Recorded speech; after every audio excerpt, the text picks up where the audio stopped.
Warner Brothers Company brings you the Lux Radio Theatre, starring Judy Garland, Margaret O'Brien, and Tom Drake in Meet Me in St. Louis.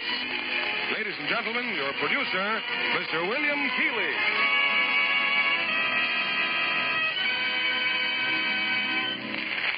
Greetings from Hollywood, ladies and gentlemen. To the student of history, popular song can often be a guide to the customs and manners of their time. And the theme song of tonight's play, Meet Me in St. Louis, from the studios of Metro-Goldwyn-Mayer, is a clue to the great American vogue of 1904, the World's Fair in Missouri. 10 million people attended it, but twice as many people in our listening audience will be going there tonight with three of Hollywood's most charming stars. The ever-popular Judy Garland, lovable Margaret O'Brien, and talented Tom Drake. They take you back to an era of nostalgic charm and a warm and haunting story of romance.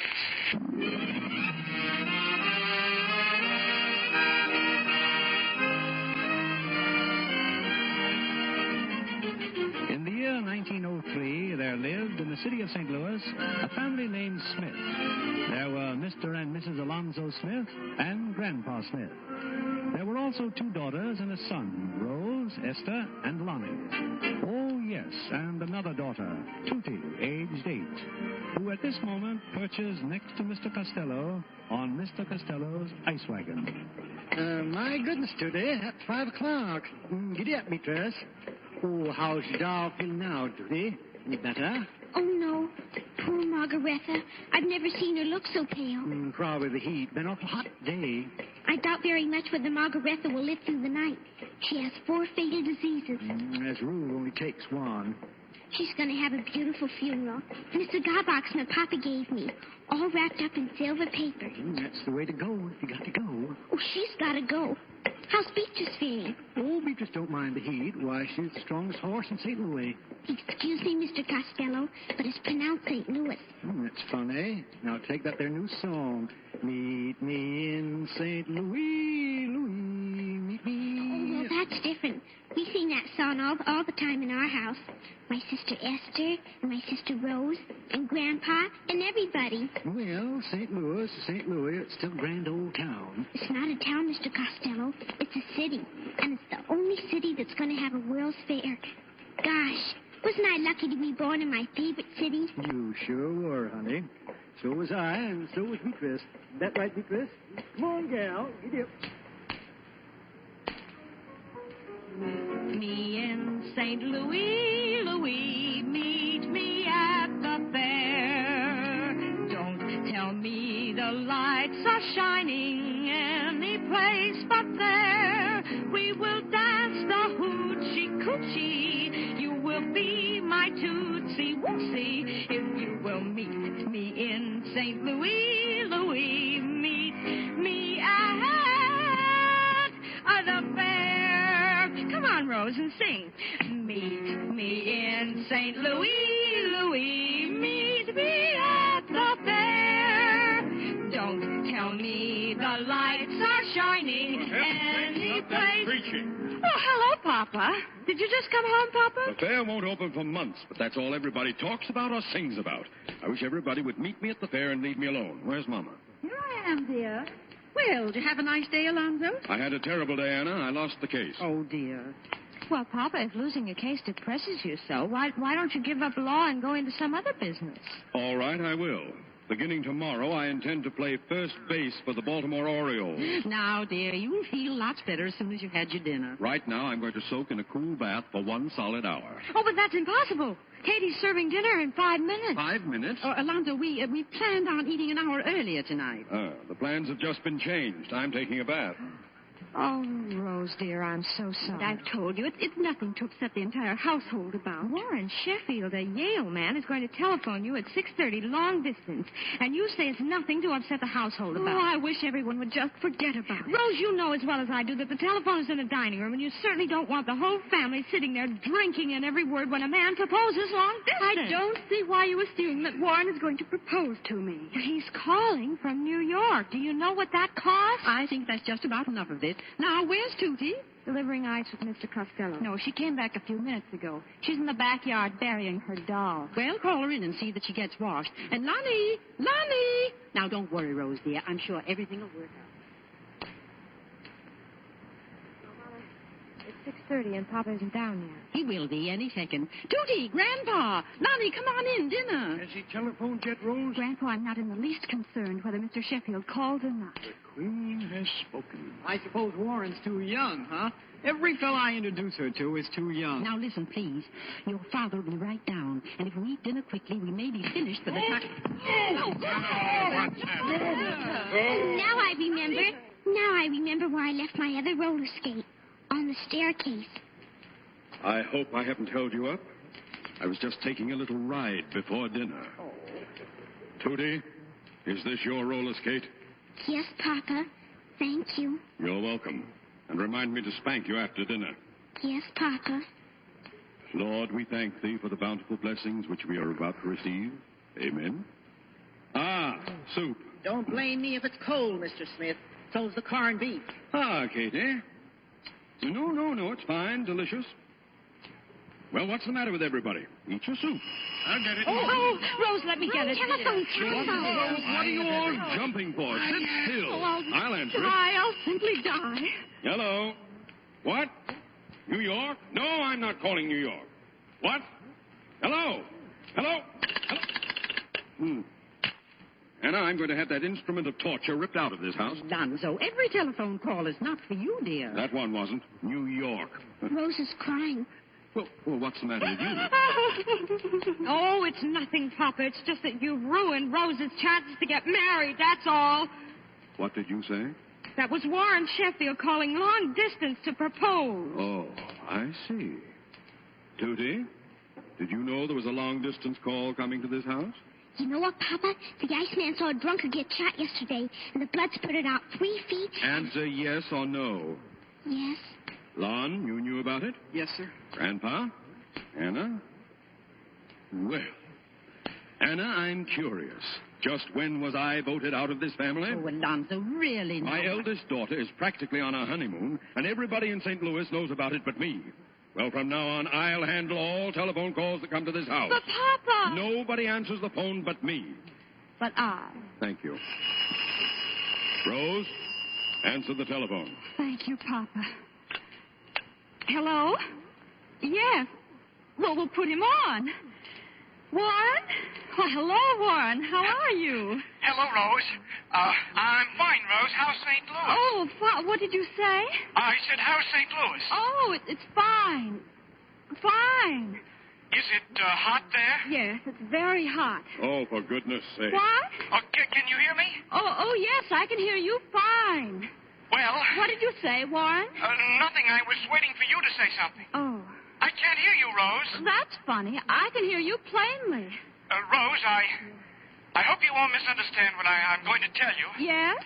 Well, I don't think you should mention this call to your family. Why not? Well, because there'd be H to pay if my family ever found out I called you long distance. He said there'd be H. My family's here and they don't think anything of it. Well, I'd better not waste any more of your time or money. Rose, I've still got 35 seconds. I have an engagement. I think I can hear Joe's voice now. Oh, hello, Joe. Come on in. I'll sit down and write to you as soon as I hang up. Well, that'll be very nice. Goodbye, Warren. Well, that's the darndest proposal I ever heard. Oh, now, I don't know what to do. Well, I'll bet there isn't another girl in St. Louis who's had a Yale man call her long distance just to inquire about her health. If you don't mind, I'd like to be excused. Rose, now, honey. Now, let her alone, Alonzo. Esther, dear, sit down. Yes, Mama. A Yale man, eh, Lonnie? Yes, Papa. That settles it. You're going to Princeton.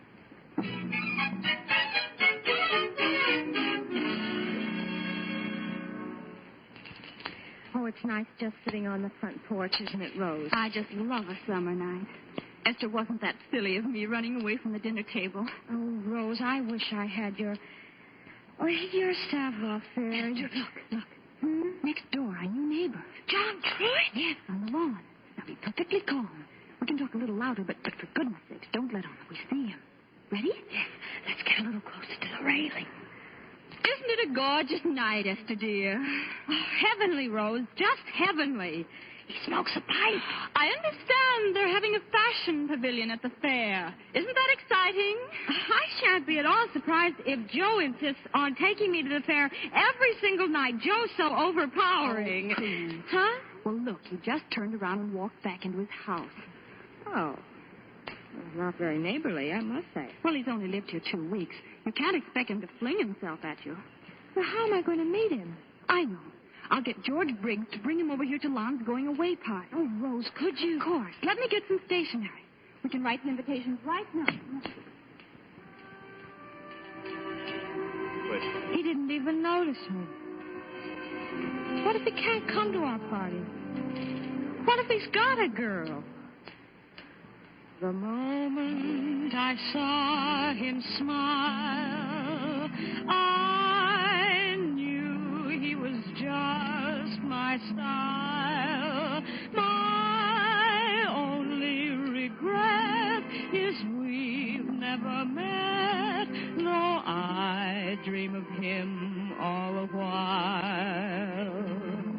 But he doesn't know I exist, no matter how I may persist.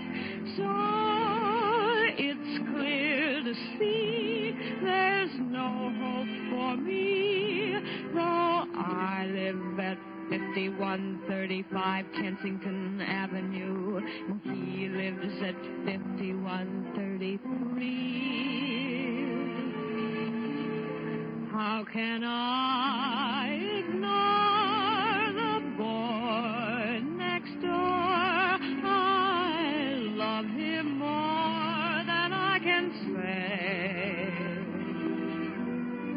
Doesn't try to please me, doesn't even tease me, and he never sees me glance his way. And though I'm heartsore, the boy next door, affection for me won't display. I just adore him, so I can't ignore him. The boy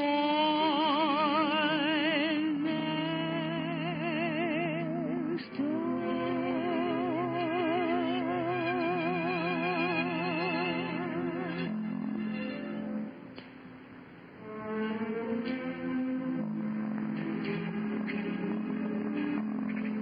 My dear Mr. Truitt, you are cordially invited to a party on Saturday next in honor of our brother, Alonzo Smith, Jr., who is leaving for Princeton. Hoping you will honor us, I am cordially yours, Rose Smith.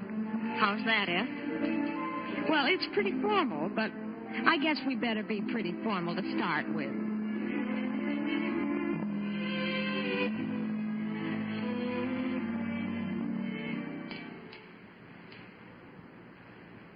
Dear Ed, John Truitt, he just came in. Oh, come on downstairs. What did he say? Nothing concrete, but his voice is wonderful. Rose, I've decided something. What?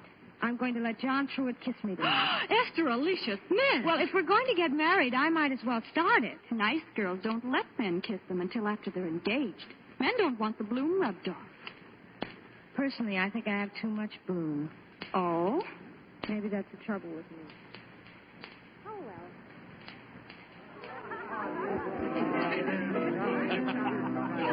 I think Princeton's all right, John, huh? Oh, Princeton's a peach of a school. A peach of a school. Well, that's where I'm going. Oh, Esther. Yes, Alonzo. May I present our neighbor, John Truitt? Oh, I'm sorry. I didn't quite catch the name. John Truitt. Oh, well, welcome to our house, Mr. Truitt. Well, thank you. You know, this is the first party I've been invited to since we moved to St. Louis. Oh, do you live here? Well, of course he lives here, right next door. Oh, well, that's where I've seen you. I thought you looked familiar. If this dance isn't taken, Miss Smith, I'd be very honored. Well, I'm terribly sorry, but... Oh, well, since you're our next-door neighbor. Thank you. Now, what in the heck's got into her?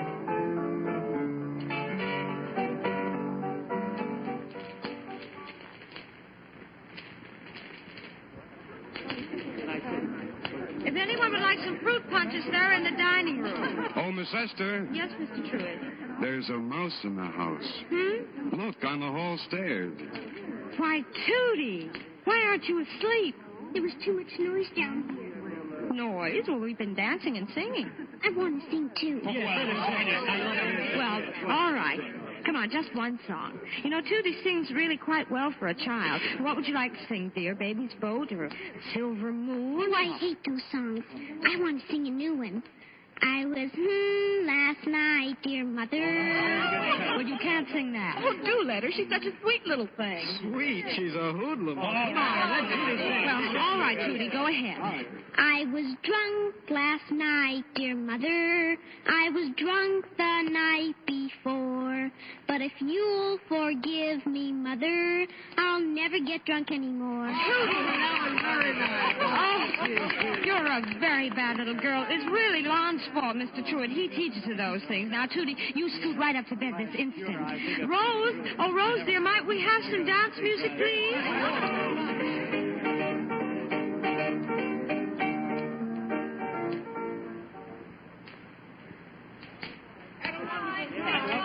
Good night. Good night, everybody. It looks like I'm the last one leaving. Well, good night, Miss Esther. Good night. What? Your treat. Coming up, eh? Don't forget your beauty sleep. Presently, Rose, dear. Well, I guess I better get going. Well, we'll be seeing some more of you, won't we? Oh, you bet. You'll be joining the crowd Friday. We're all taking the trolley out to the fairgrounds. We want to see what progress they're making. Oh, sure. Well, good night. Good night. Oh, that Welch rabbit was Ginger Peachy. Oh, I'm so glad. Oh, and Mr. Truitt. Yes, Miss Esther? This is an untoward request, but would you mind accompanying me through the house while I turn out the lights? Well, It's just that I'm afraid of mice. Oh, sure. That's the least a man can do for his charming hostess. Those two lights in the hall, and then we'll be finished. Oh, if you can't see, just take my hand, Mr. Truitt. Well, thanks. This way. Say, that's nice perfume. Do you like it? It's essence of violet. Exactly the kind my grandmother uses. No, this is different. Well, here's the hall. Hadn't we better leave those lights for your folks? I'll just turn them down dim. There. My, it's certainly dark in here with the lights off. Gosh, Miss Esther, I hope I'm not too presumptuous, but you don't need any beauty sleep. Oh, what a nice thing to say. How does it go? How does what go? That song, you know, you remind me of it. The way you are now, leaning over the banister. Over the banister leans a face, tenderly sweet and beguiling, while below her with tender grace he watches the picture, smiling. A light burns dim in the hall below. Nobody sees them standing, saying good night again, soft and low, halfway up to the landing. Nobody, only those eyes of brown, tender and full of meaning, gaze on the loveliest face in town, over the banister leaning. oh, gosh, that was beautiful, Miss Esther. You can drop the miss. This has been a great evening. I'll never forget it. Do you mean that? Yes, I do. Do you always shake hands with a girl when you say goodnight? Oh, no, sir. Only when I think an awful lot of her. Oh, And you know something else, Esther? Why? You've got a mighty strong grip for a girl. Well, good night, Esther. Good night, neighbor.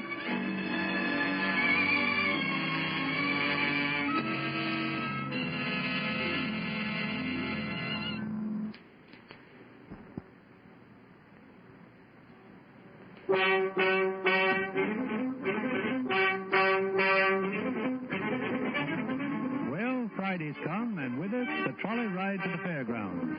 Now take a trolley, fill it with boys and girls, and sooner or later, somebody's singing. In this instance, it's Miss Esther Smith, who finds ample reason to sing, for sitting next to her, thoroughly smitten, is the boy next door, John Truitt. With my high starch collar and my high top shoes and my hair piled high upon my head, I went to lose a jolly hour on the trolley and lost my heart instead. With his light brown derby and his bright green tie, he was quite the handsomest man. I started to yen, so I counted to 10, then I counted to 10 again.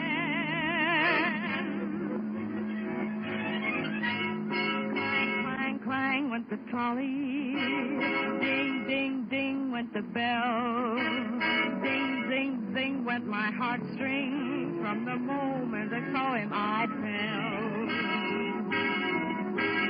Chuck, chuck, chuck went the motor, bump, bump, bump went the brake, thump, thump, thump went my heartstrings. When he smiled, I could feel the car shake.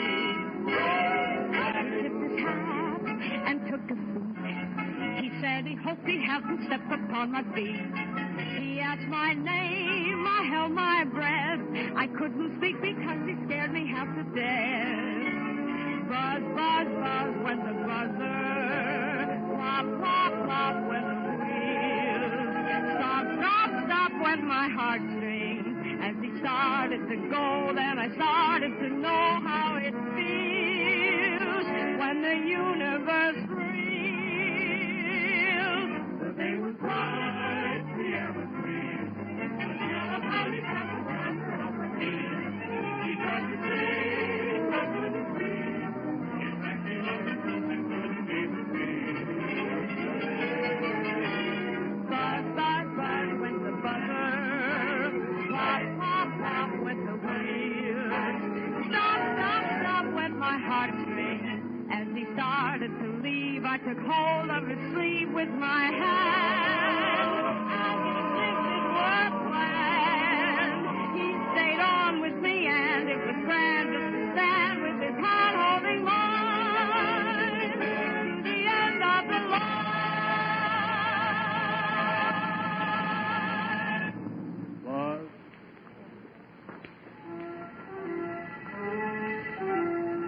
It's a few weeks later now, Halloween. And at the Smith home, disguised in sagging pants, a long red nose, and bristling mustaches, Miss Judy Smith is about to brave the thrills and terrors of this ghost-ridden night. And wait till you see what I do to Mr. Brokoff. Do you know what Mr. Brokoff does, Esther? Minds his own business as far as I know. He buys meat and poison. Then he puts it all together and kills cats. Thousands of cats. And when he's not killing cats, he beats his wife with a red-hot poker. My goodness. Glennie Travis told me. You going out with Glennie and the rest of those ragamuffins? They're all down at the corner. We got a big red bonfire. That's so the banishes will know where to come. And I'm going to go and... Oh, dear. Oh, don't be afraid, Mommy. It's only me. Oh, why, I thought some horrible ghost had come into our house. Oh, I'm horrible, all right.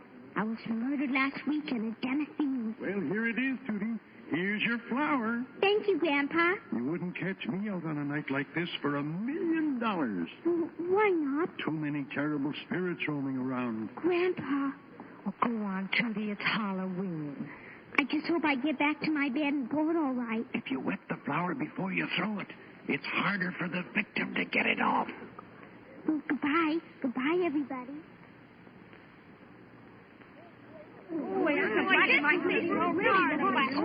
All right, everybody, I guess we're all ready to go. Oh, Mrs. Wilkins said she'd leave her hammock on the front porch. And would the children please bring it back after they're through steaming it? Maybe we will and maybe we won't. Anyway, you ain't coming. Well, why not? 'Cause you're too little. Judy? Hey, so who's going to take the Brockoff's house? Not me. It's too scary there. Even for Halloween. Mr. Bronkoff's got a great big beard. A great big bulldog. And he poisons cats and beats them back to the... Judy, why don't you go home? Somebody's got to take the Brockoffs. I'll take him. I'll take the Brockoffs. Oh, boy, that I don't let Judy take him. Oh, Judy, go on home till you grow up. I won't go home. I'm going to take the Brockoffs. I'll torture him good and pull their roof down. Well, you got some flour? Yes. Just remember, if you don't hit Mr. Brockoff in the face with a flower and say, I hate you, the banshees will haunt you forever. They will? Well, what did you think? Well, here I go. Come back when your mission is over. We'll be meeting here around the fire.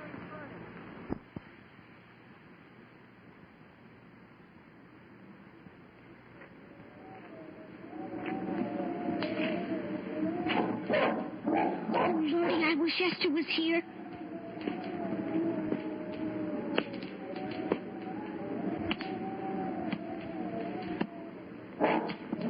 I can't do it. I can't. I'm too scared. Well, what do you want? Don't try to run away. Yes, sir. Did you ring my bell, Ghost? Yes, sir. Well, go on. Throw the flour on me. All right. Some more. On my beard. Yes, sir. Now say it. Say it. I hate you, Mr. Brockoff. That's fine, Judy. Good night, dear. I'm the most horrible of everybody.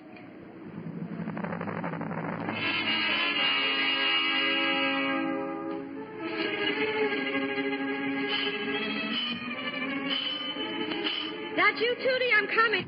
Well, did you have enough? For Glennie. Esther, you better come quick. Something's happened to Judy. What are you talking about? Down by the trolley. She got hurt, Esther. She's bleeding like anything. Oh!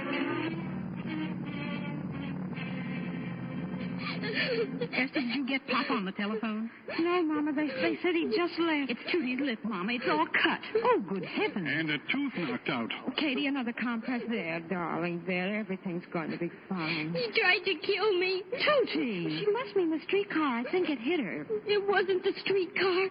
It was John Truitt. What? John Truitt? He was going to kill me. That's how I got hurt. But when I screamed, he ran away. Judy Smith, that's a monstrous falsehood. Wait a minute. Judy, honey, what's that in your hand? Come on, let Grandpa see. Why, it's some strands of hair. Yes, and I don't think it's Tootie's. I pulled it out of his head. He tried to kill me. Brown hair. John Truitt has brown hair. Excuse me. Oh, hello, Esther. Come in. John Truitt? Yes? Hey, now, wait a minute. I've come here to ask you something. Hey, wait a minute. Really? What do you mean by hitting a little 7-year-old child? Esther, cut it out. Well, next time you want to pick on somebody your own size. Esther. If there's anything I hate and loathe, despise, and abominate, it's a bully.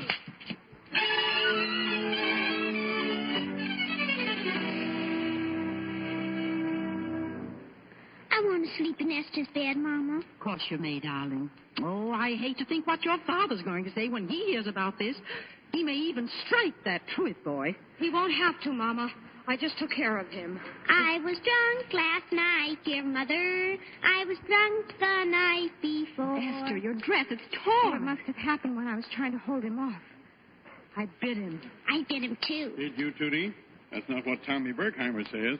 I've just been talking to him.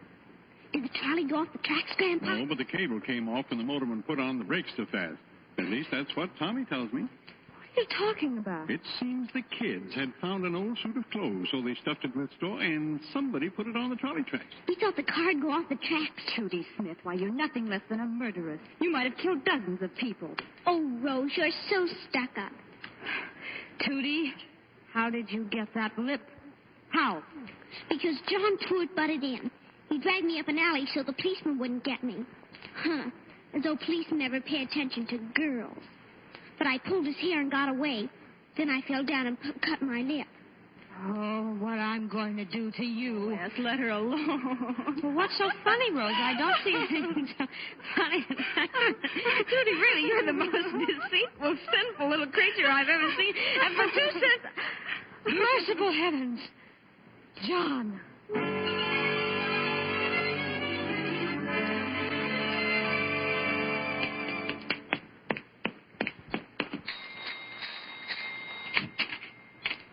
Oh, no, Esther, not again, please. John, there's been a terrible mistake. There has? Oh, yes, you see, Did I do that? Black eye, and this, and this, and this.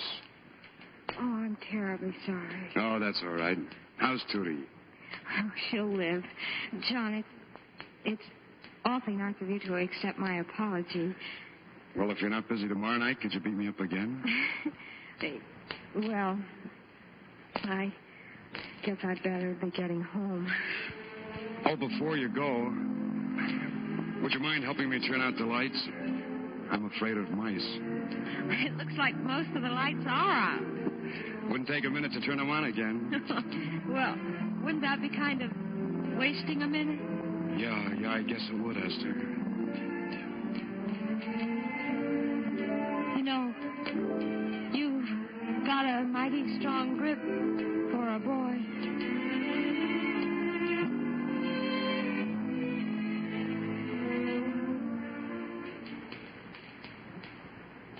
Sitting again, Judy. I'll give you something. Oh, Esther, dear, I hope you...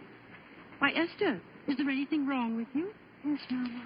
Roses are red and John's name is Truett. Esther's in love and we always knew it. Judy and I just made it up. Oh, Mama, can't you make Tootie and Grandpa stop? We'd make one up for you, too, Rose, except we can't find anything to rhyme with Warren. This where the Smith family lives? Oh, Alonzo, I didn't hear you. Come in. Hello, Papa. I almost got killed. We started the trolley and I lost my tooth, and Esther bit John Truett. And Tootie fell, dear, and cut her lip. She's fine. Oh, that's a brave little girl, Judy. Oh, Anna, for you. Why, Alonzo, what a lovely box of candy. Is anything wrong? So you think I've been up to something? Well, I have. Anna, the firm is sending me to New York. Well, that's lovely, dear. Just as long as you'll be home for Thanksgiving. No, you don't understand. I'm to head the office there. We're moving to New York. Moving to New York? I don't believe it. I simply don't believe it. Why, Anna, I thought you'd be overjoyed. Why, New York is a big city. Not that St. Louis isn't big, but... Well, what will the children do? The same as they do here. Go to school, play, have their friends over. What friends, Alonzo? Yes, what friends? The friends they'll meet in New York. And Tootie just ready to be promoted. And Esther a senior. I've worked all my life to be a senior. And Rose in the Conservatory of Music. Yes, what about me in my life? You can take that with you. Now, it's settled. We're going. Well, I must say you're being very cold-blooded, packing us off lock, stock, and barrel. I've got our future to think about. I've got to worry about where the money's coming from, with Lon in Princeton and Rose in music school. Money. I hate, loathe, despise, and abominate money. You also spend it. And what about Katie? And Grandpa? And the chickens? Not that we have many left. That's a minor detail we can discuss later. So I'm a minor detail, am I? You know very well, Papa, I was talking about the chicken. Never mind what happens to your family, as long as the chickens are provided for. No. I guess we're all a little excited. We'll talk this over calmly tomorrow. Well, what's this? Hickory nut cake, as only Kate can make it. We had some Halloween ice cream, but it's all gone, Alonzo. I'm sorry. I can't go to New York. I simply can't. I'm taking my cat. Winona goes wherever I go. Well, you keep her cooped up in a tenement. Oh, good evening, Katie. Couldn't help overhearing. Don't they have houses in New York? Rich people have houses. People like us live in flats. Thousands of people in one building. And what about the World's Fair? Yes, just when St. Louis was going to be the center of attraction of the entire universe. Katie, this cake is as light as a feather. You can bake anything in our stove. They got little box stoves in them tenements. Pass your plates, everybody. Have some cake. Thanks. I guess I got some things to do. Excuse me. Are you going up too, Grandpa? I guess I'll help Katie with the ice cream dishes, Mama.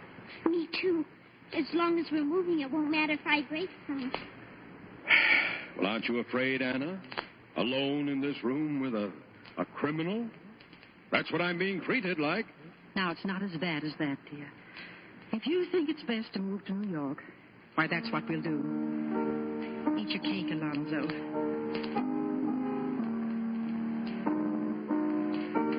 It's good to hear you play, Anna. My, that's a nice song. Remember when I used to sing it? Through the years of dark and fair weather,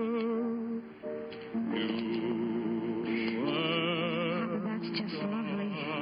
Judy and I guess we'll have some cake after all. I want the piece with the rose petals. Mighty nice song.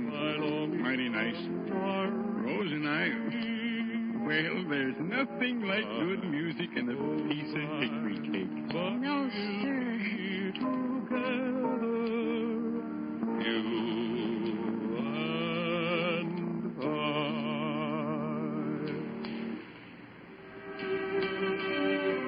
You know, I'll bet New York is going to be just fine.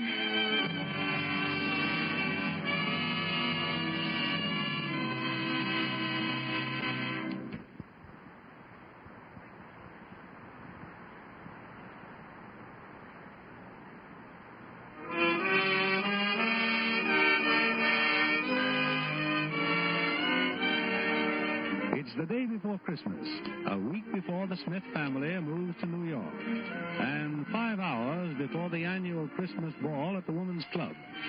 And Alonzo Smith, Jr., home from Princeton for the holidays, has a problem.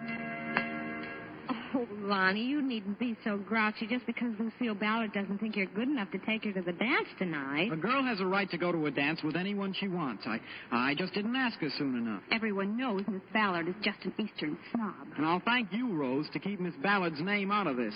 You're in a fine mood yourself, all because Warren Sheffield asked her instead of you. That's not true. Rose could have had any man she wanted. Except Warren Sheffield. Everyone knows that Lucille Ballard is just throwing herself at Warren because of his father's money. Now, that's what I call real Christmas spirit. Lonnie, you and Rose have spent this whole vacation at each other's throats. Now, just a minute, Katie. Didn't it ever occur to you that you might take your sister to the dance? What? My own brother? I'd be the laughing stock of St. Louis. Well, thank you. Katie's absolutely right. Oh, Lon, it's our last dance in St. Louis, and it'd be tragic if either of you missed it. It's all right for you to talk. You have a date, a real one. Rose, if I didn't have a date with John Truitt, which I have, I'd be thrilled to go with my own brother. Well, I'd be willing, Rose. I mean, I'd be glad to. You would? Well, I was going to ask you anyway, but Well, you two are going to have the best time of anybody. You won't even have to be polite to each other.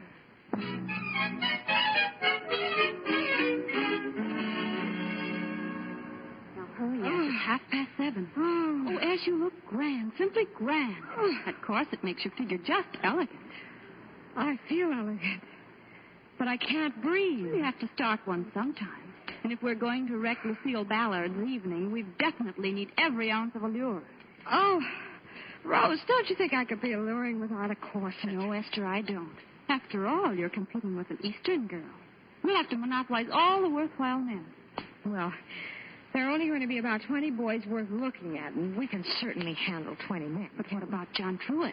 Oh, I'll devote myself to John, but in between times I'm going to make my presence felt amongst the others. Esther, Yes, what is it, Tootie? somebody at the back door to see you. Who? Gosh, do you look funny? Rose, could I please wear a corset, too? Not Tootie. Who's at the back door? Somebody that looks like John Truitt. Oh, Rose, give me my kimono. I wonder what he could want. What are you giving me for Christmas, Rose? You'll find out tomorrow. I certainly hope it's a hunting knife. Nothing I need worse than a good hunting knife. Why, John. Well, come on in. Yes, I have some bad news. My tuxedo. What about it? It's at the tailor's. You see, I was playing basketball, and when I got there, it was closed.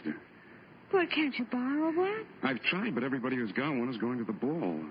Well, find the tailor and have him open the shop. What about your father's? Well, that was my father's. Then find the tailor and make him open the shop. Well, I know his name is Johnson, but I don't know where he lives. Oh, well, this is simply ghastly. Oh, yes, I wouldn't blame you if you never spoke to me again. Oh, you didn't do it on purpose. Well, I guess there's nothing else I can say. Unless you want to do something else tonight. No, I'll just stay home and do some packing. You know, we're leaving St. Louis in a few days. I know. And this is a fine going-away present I'm giving you. I'll bet you really hate me. Oh, no, John, I don't hate you. I just hate basketball. I wish I were dead, that's all. I know it's simply awful, Esther, but there's only one thing to do. Lon will have to take the both of us. You don't think I'm going to the smartest ball of the season with my own brother, do you? Well, I like that. You wanted me to go with him. Well, you didn't have a date. But I can't handle 20 men alone, I admit it. Did you ever stop to think of what people would say? Come in? Come in, Grandpa. You know, the man who built this house cheated your father. The walls are thin as paper. Oh, Grandpa. Now. Esther, it's a funny thing. I took my tuxedo out of the mothballs only yesterday. Looked pretty good, too. That suit of mine does the greatest one-step you ever saw. Grandpa, are you actually... Esther, what's this Judy says about your not going to the dance? Who says I'm not going? Of course I'm going. With the handsomest man in town. Madame, I'll pick you up at 8.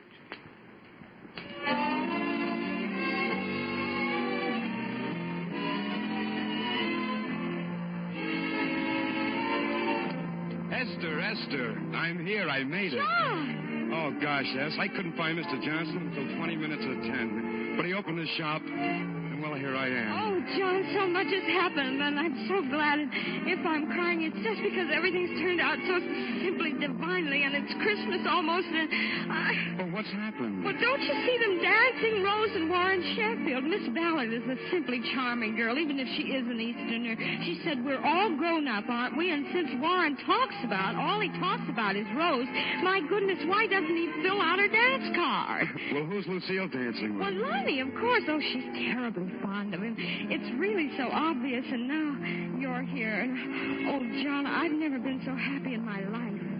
Esther, could we go outside for a minute? I want to talk to you. Of course, John.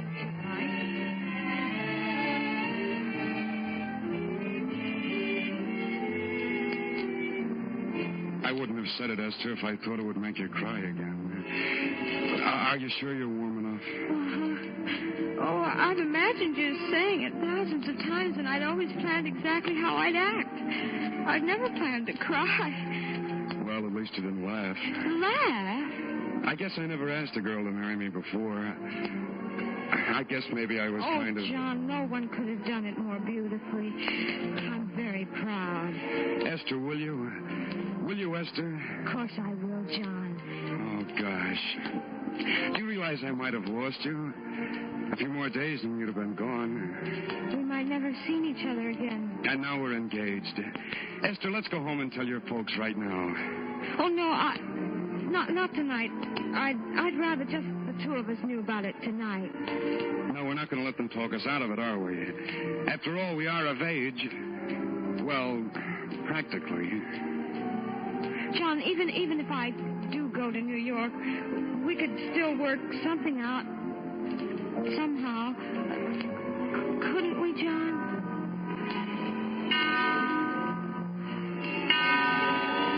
Merry Christmas, John. Merry Christmas, Esther.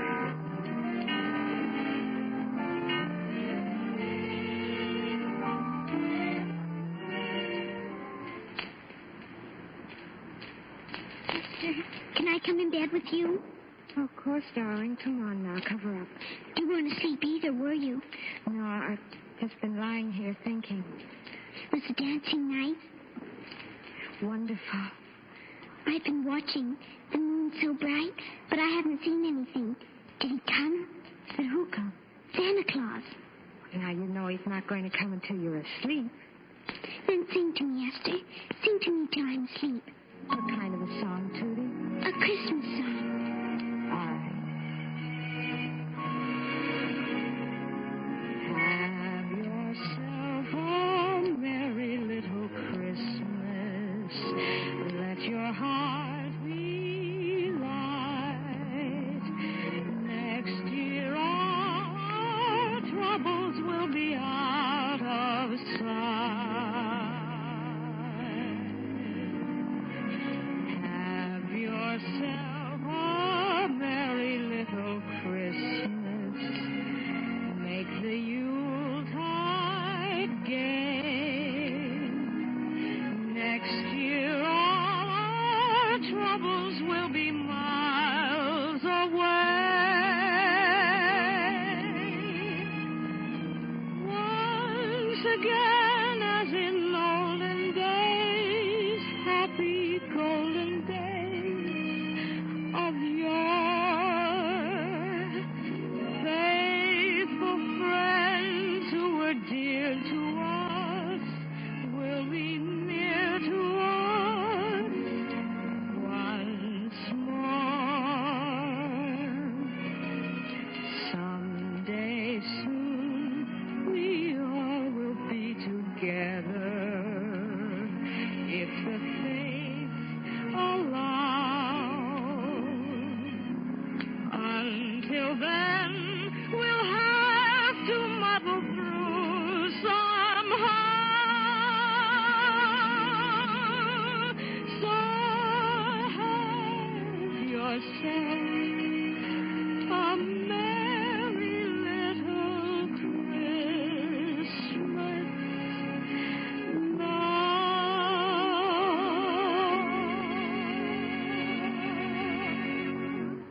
now. Judy, you're still awake. I can't go to sleep. Oh, Esther, how will Santa Claus know where to find us next year? We'll be in New York. Oh, you can't fool him. He can find anybody he wants to find. If he brings me any toys, I'm taking them with me. I'm taking my dolls and the dead ones, too. I'm taking everything. Of course you are. You won't have to leave anything behind. Except your snowmen, of course. My snowmen. We'd look pretty silly trying to get them on the train, wouldn't we? My snowmen. Judy, come back. My poor little snowmen. What is going to happen to them?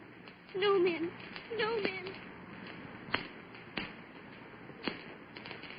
Judy, darling, it's all right. It's all right, darling. What on earth happened, Esther? What was Tootie doing in the backyard? She just ran into the backyard, Papa, and started to smash her snowmen.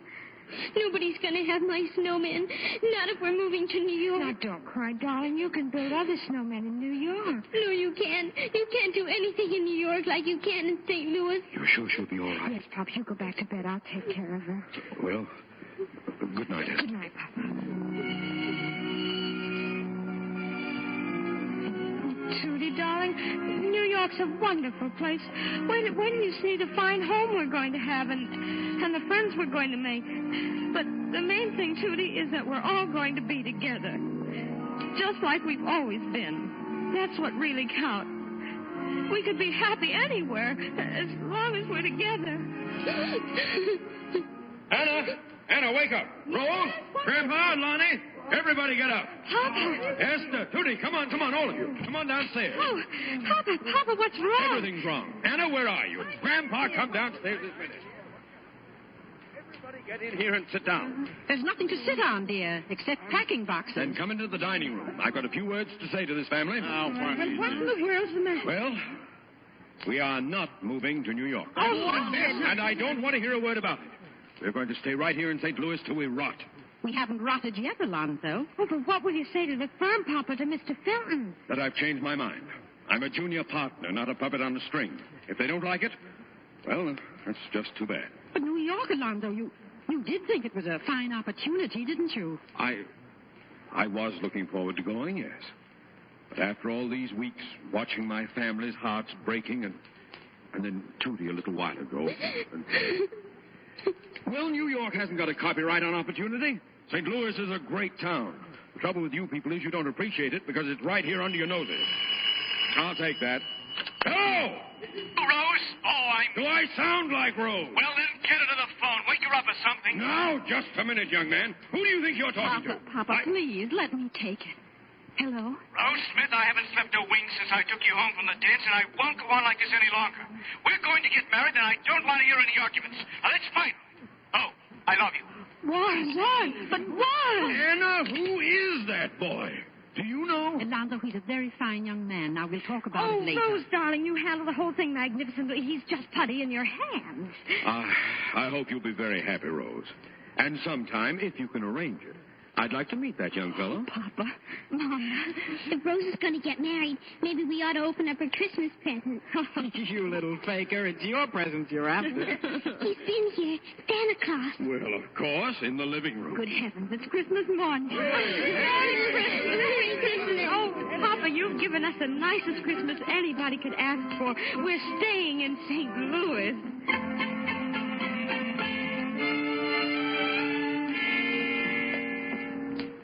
Good morning, Mr. Costello. Morning, Tootie. Want to help me deliver ice today? Today?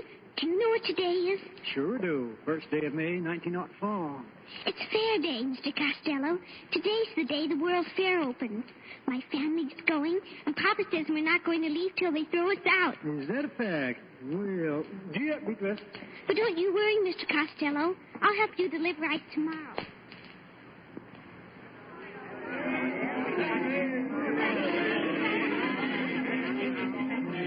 Oh, John, it's 8 o'clock. We promised to meet the family for dinner at the French Pavilion. Oh, we'll be there, Esther. I just didn't want you to miss this. Miss what, John? The electric lights. Look, Yes, they're turning them on. Oh! Here they come. Oh, it's just breathtaking. I never dreamed anything could be so beautiful. Imagine there's never been anything like this in the whole world. That's right, Es. Nothing like this and no one like you. Just think of all the things we'll have to tell our kids someday. I wonder if they'll believe it, John. I can hardly believe it myself. You and a World's Fair. Right here where we live. Right here in St. Louis.